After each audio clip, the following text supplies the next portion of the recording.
আসসালামু আলাইকুম, কেমন আছেন আপনারা সবাই? আমরা আল্লাহর রহমতে আলহামদুলিল্লাহ ভালো আছি। আব্দুল্লাহর জন্য ডিম সিদ্ধ করেছি। এই তো ওকে ডিম খেতে দিচ্ছি, হাতটা ধুয়ে দিব, ও নিজে নিজে ডিম খেয়ে নেবে। বাচ্চারা নিজের হাত দিয়ে খেয়ে নিলে খুব ভালো লাগে। আমি চা বসিয়ে দিয়েছি। এই তো চা হয়ে গেছে। চায়ের মধ্যে দুধ ঢেলে দিলাম। এখন টোস্ট বিস্কিট দিয়ে খেয়ে নিব।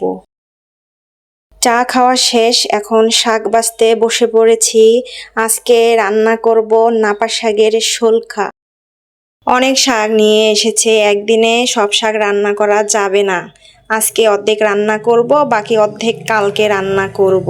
এই তো শাক বাছা হয়ে গেছে, এখন শাকটা ভালো করে ধুয়ে নিচ্ছি। নাপা শাকের শোলকা আমার অনেক পছন্দের, খুব ভালো লাগে, অনেক ভাত খাওয়া যায় এই শোলকা দিয়ে। এই তো মরিচ, রসুন আর লবণ দিয়ে শাকটা সিদ্ধ বসিয়ে দিয়েছি। এই শোলকা রান্না করার জন্য কোনো তেল মশলা লাগে না, শুধু খাবারের একটু সোডা দিয়ে দিতে হয়। সোডাটা দিয়ে দিলে একটু পিছলা পিছলা হয়ে যায় আর দ্রুত সিদ্ধ হয়ে যায়। এই তো আমার সিদ্ধ হয়ে গেছে, এখন ঘুটনি দিয়ে ভালো করে ঘুটে নেব। আমরা নাপা শাকের ভাজি খাই, নাপা শাকের ঝোল খাই, নাপা শাকের শোলকা খাই। এই শাকটা দিয়ে অনেক রকমভাবে রান্না করে খাওয়া যায়। তো এই তো শোলকা হয়ে গেছে, এখন ঢেলে রেখে দিচ্ছি।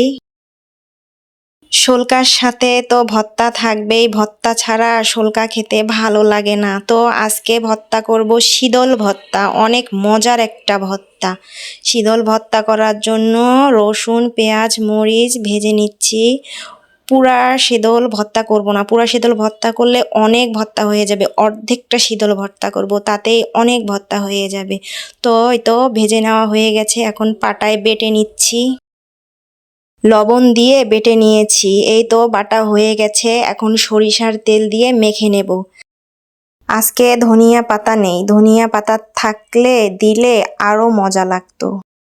আজকে শুধু নাপা শাকের শোলকা আর ভর্তা করেছি, আর কিছু করিনি। রান্না বান্না শেষ করে ফেললাম, সব কাজগুলো শেষ করে ফেলেছি।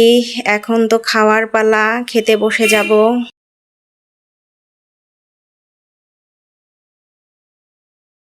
তো ভিডিওটা যদি আপনাদের ভালো লাগে তাহলে লাইক করবেন, কমেন্ট করবেন, শেয়ার করবেন আর সাবস্ক্রাইব করে আমার পাশে থাকবেন। তো আজকে এ পর্যন্ত, সবাই ভালো থাকবেন, সুস্থ থাকবেন। আল্লাহ হাফেজ। আসসালামু আলাইকুম।